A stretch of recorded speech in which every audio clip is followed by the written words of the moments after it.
یعنی کسی چیز کے اوپر، اور فی کا معنی ہوتا ہے میں، کسی چیز کے اندر.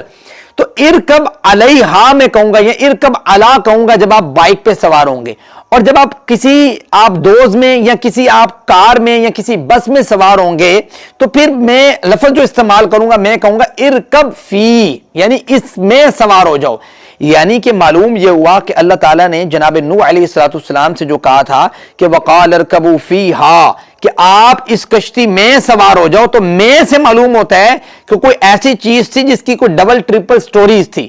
تو پھر جب یہ کشتی دریافت ہوئی اس کا تذکرہ آگے آئے گا تو معاملہ وہی نکلا جو قرآن نے ڈسکس کیا تھا. تو یہ قرآن مجید کی 3 کے بعد یہ چوتھی آیت ہے جس میں اللہ تعالیٰ نے جناب نوح علیہ السلام سے ریلیٹڈ اس تذکرے کو رکھا ہے. پھر اب آتے ہیں بائبل میں اگر آپ اولڈ ٹیسٹامنٹ کو آپ اٹھائیں گے، اس میں بک آف جینیسس جو ہے یعنی پیدائش کی بک جو ہے، تورات میں جو پیدائش کی بک ہے، اس کے اندر اللہ تعالیٰ نے تذکرہ کیا. چونکہ وہ الہامی کتاب ہے، ہمارا ایمان یہ ہے کہ اس میں جو ہے تحریف ضرور ہو چکی ہے، اس میں رد و بدل ضرور ہو چکا ہے، لیکن بہت سی چیزیں صحیح بھی ہیں، بہت سی چیزیں غلط بھی ہیں. ہمیں ابھی یہ نہیں پتا کہ کون سی چیزیں صحیح ہیں اور کون سی چیزیں، نہ ہم تصدیق کرتے ہیں اور نہ ہم تکذیب کرتے ہیں، کیونکہ انہوں نے اس میں تحریف ہو چکی ہے. معاملہ یہ ہے کہ اللہ تعالیٰ نے بائبل میں یعنی تورات کے اندر اللہ تعالیٰ نے بک آف جینیسس کے اندر یعنی کہ پیدائش کے بک کے اندر اللہ تعالیٰ نے اس کا تذکرہ رکھا ہے. اللہ تعالیٰ نے چیپٹر نمبر جو ہے جو کیا کہتے ہیں جو تورات کے اندر ہے وہ چیپٹر نمبر 6 سے لے کر چیپٹر نمبر 9 تک اللہ تعالیٰ نے نوح علیہ السلام کا تذکرہ رکھا ہے. تو اسی تذکرے کے اندر چیپٹر نمبر 8 میں ورس نمبر 5 کے اندر جو ہے اللہ تعالیٰ نے اس کشتی کے متعلق جناب نوح علیہ السلام کی کشتی کے متعلق بتایا ہے کہ جب سارے معاملات ہو گئے نا، ساری لوگ قوم تباہ ہو گئی، تو اللہ تعالیٰ نے اس کشتی کو کوہ ارارات، یعنی کہ یہ ارارات جو ہے ایک جگہ ہے، اس پہاڑی سلسلہ ہے، اس کے اوپر جو ہے ہم نے حکم دیا کہ وہ کوہ ارارات پہ رک جائے. یہ ہے قرآن کا تذکرہ اور پھر تورات کا تذکرہ. اس کے بعد آتے ہیں کہ کیا یہ کشتی دریافت ہو چکی ہے یا نہیں ہو چکی. اللہ تعالیٰ نے جو باتیں کی تھی قرآن مجید میں، جو سائنٹیفک فیکٹس جو اللہ تعالیٰ نے رکھے تھے، کیا وہ اللہ تعالیٰ نے نشانیوں کو پورا کیا ہے یا نہیں کیا. اور الحمدللہ اللہ تعالیٰ نے ان نشانیوں کو جن کا اللہ تعالیٰ نے ذکر کیا قرآن مجید میں من وعن پورا کیا. آپ پوچھیں گے کس طرح؟ یہ 1960 کا سن تھا کہ جب ترکی اور آرمینیا کی جو ہے نا سرحد کے اوپر، ترکی اور آرمینیا کا بارڈر جو ہے نا آپس میں لگتا ہے، ترکی اور آرمینیا کے ساتھ جو ہے نا ایران لگتا ہے، ایران کے بیک سائڈ پہ اس طریقے سے یہ جو ہے نا بارڈر لگتے ہیں. تو ترکی کے ساتھ آرمینیا ہے، یہاں پہ ترکی اور آرمینیا کی سرحد پر ایک پہاڑی سلسلہ ہے. اس پہاڑی سلسلے کے اوپر سے امریکہ کا ایک جہاز گزر رہا تھا، 1960 کی بات ہے. ان میں جیولوجسٹ موجود تھے، یعنی کہ زمین کا مطالعہ کرنے والے، وہ اس جہاز کے اندر بیٹھے ہوئے اوپر سے تصاویر کھینچ رہے تھے. ان تصاویر میں سے ایک تصویر جو ہے امریکی ایک میگزین ہے لائف، اس کے اندر جب شائع ہوئی تو ایک شخص تھا جس کا نام تھا رونالڈ وائٹ نامی شخص نے وہ جانتا تھا، اس نے قرآن مجید کا بھی سن رکھا تھا اور جو ہے نا بائبل یعنی تورات اور دیگر صحیفوں کے متعلق بھی وہ جانتا تھا، کشتی نوح کے طوفان کے بیک گراؤنڈ تاریخوں کو وہ جانتا تھا. اس کو تھوڑا سا اس بارے میں ذرا انٹرسٹ پیدا ہوا، اللہ تعالیٰ نے انٹرسٹ پیدا کرنا تھا. اس شخص نے تھوڑی سی محنت اور کوشش کے بعد جو ہے اس نے کوشش کی اور وہ دوبارہ جو ہے وہ ترکی آیا، ترکی کے شہر استنبول سے ہوتا ہوا پھر وہاں پہ بارڈر پہ پہنچا. وہاں پہ دوبارہ وہ اس جگہ پہ پہنچا، اس نے دیکھا کہ ایک جو ہے بہت بڑا پہاڑ ہے، پہاڑ کے اوپر جو ہے ایک بہت بڑی کشتی نما چیز ہے. ٹھیک ہے، کشتی نما چیز ہے. اس کشتی نما چیز کے اندر، اس کشتی کے اندر جو ہے وہ مٹی بھری ہوئی ہے.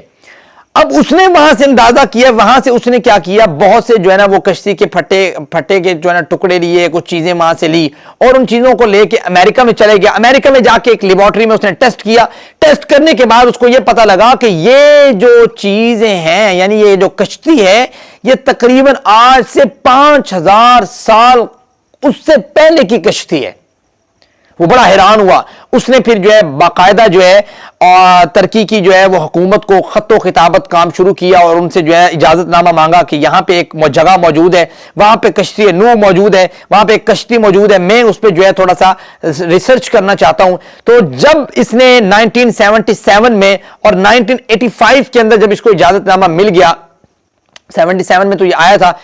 جو ہے رونالڈ وائٹ، جب اس نے 85 کے اندر جو ہے وہ اجازت نامہ مانگا، اس کو اجازت نامہ ملا، وہاں پہ ترکی میں پہنچا ایک ٹیم کے ساتھ، ترکی نے جو ہے وہ اپنی ایک ٹیم بھی ساتھ بھیجی، وہاں پہ جا کے جب اس نے ساری ریسرچ کی، ترکی نے بھی دیکھا، ترکی کی جو ہے نا اس سے جیولوجسٹ جتنے بھی تھے انہوں نے بھی دیکھا، پتہ یہ لگا 1987 کے اندر ترکی نے باقاعدہ ایک کانفرنس وہاں پہ منعقد کی اس جگہ پہ، اور اس شخص کو جس نے بتایا تھا کہ یہ کشتی جو ہمیں ملی ہے یہ جناب نوح علیہ السلام کی کشتی ہے، اس کو باقاعدہ اس کشتی کے دریافت کرنے پر خطاب ملا، ڈسکورر آف نوح آرک، جناب نوح علیہ السلام کو کشتی کی دریافت کرنے والا شخص۔ وہاں پہ جب اس نے کشتی کو دریافت کیا تو دیکھا کہ کشتی کی لمبائی چوڑائی کو ماپا، اس نے دیکھا کہ کشتی کی جو ہے وہ 3 منازل لگ رہی ہیں، اسی طریقے سے وہ کشتی 505 فٹ لمبی لگ رہی ہے، اس میں لنگر انداز کرنے کے لیے پتھر وغیرہ کی ٹیکنالوجی بھی موجود تھی، اس کو وہاں سے یہ ساری چیزیں سمجھ آئی۔ اور آپ یہ دیکھیں، میں تو یہ کہتا ہوں کہ اللہ تعالیٰ نے یہ جب 19 کی جو مطلب اس صدی کے اندر جو یہ تصویریں چھپی ہیں، اس وقت کی بات ہے جب جو ہے وہ نیٹ آ چکا تھا، جب جو ہے وہ کیمرے آ چکے تھے، نیٹ تو بعد میں آئے، کیمرے آ چکے تھے، کیمروں کے ذریعے پھر انٹرنیٹ پہ جو ہے نا یہ چیزیں پہنچی، انٹرنیٹ پہ آج بھی جناب نوح علیہ السلام کی کشتی کی جو ہے تصاویر وہ جو وہاں پہ کھینچی گئی تھی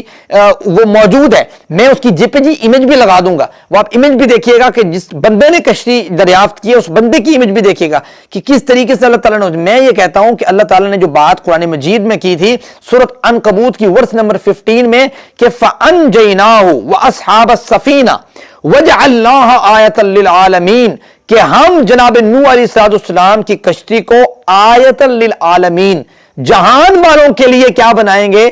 نشانی بنا دیں گے۔ اور جہان والوں کے لیے نشانی بنانے کے لیے ضروری تھا کہ ایسا وقت ہوتا کہ ہر بندہ جناب نوح علیہ السلام کی کشتی کو دیکھ سکتا، اور الحمدللہ اللہ نے اس وقت کشتی نوح کو سامنے کیا لوگوں کے جس وقت کیمرہ دریافت ہو چکا تھا، اس کیمرے کے ذریعے سے ان کی تصاویر پوری دنیا میں آج بھی موجود ہیں۔ اس بات کا اظہر بن الشمس دلیل ہے کہ قرآن اللہ کی جانب سے برحق کتاب ہے، اور اسلام سے سچا مذہب کوئی نہیں ہے۔ آپ اس سے بھی اندازہ کر لیں کہ اللہ نے قرآن مجید میں یہ جو بات کی چیپٹر نمبر 12 میں سورۃ ہود میں کہ وقال ارکبوا فیہا، کہ اس کشتی میں سوار ہو جاؤ، اللہ نے یہ نہیں کہا ارکبوا علیہا یعنی اس کشتی پہ سوار ہو جاؤ، نہیں کہا، اس کشتی میں سوار ہونے کا کہا ہے۔ معلوم یہ ہوا کہ اس کشتی کے کچھ منازل تھی، منزلیں تھی، تو یہ بھی اللہ تعالیٰ نے کی جو ہے نا ایک دلیل ہے کہ اللہ تعالیٰ نے کس طریقے سے نشانی دکھائی ہے۔ اور دوسرے تیسرے مقامات پہ اب ایک مزے کی اور انٹرسٹڈ بات یہ ہے کہ اللہ تعالیٰ نے قرآن مجید میں چیپٹر نمبر 12 میں جو بات کی ہے وہ یہ کہا ہے کہ یہ کشتی نوح جو ہے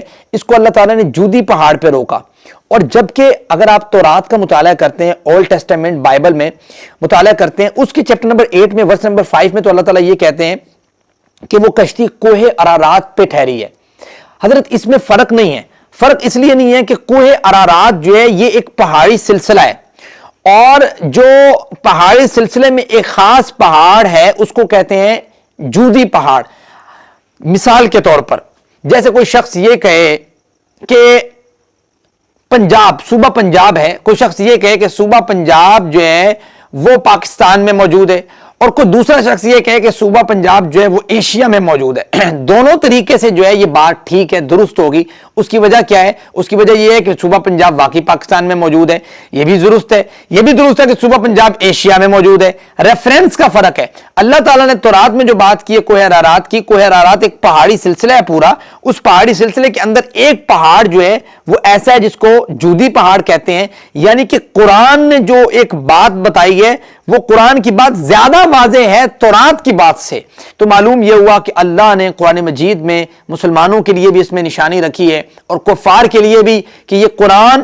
اللہ کی جانب سے ہے اور اسلام سے سچا مذہب کوئی نہیں ہے۔ اس لیکچر کی بدولت اللہ ہمارے ایمان کو اور مضبوط کرے۔ قرآن نے کہا تھا کہ میں عنقریب تمہیں اپنی نشانیاں دکھاؤں گا، تم جان لو گے کہ یہ قرآن اللہ کی جانب سے برحق ہے۔ وما علینا الا البلاغ۔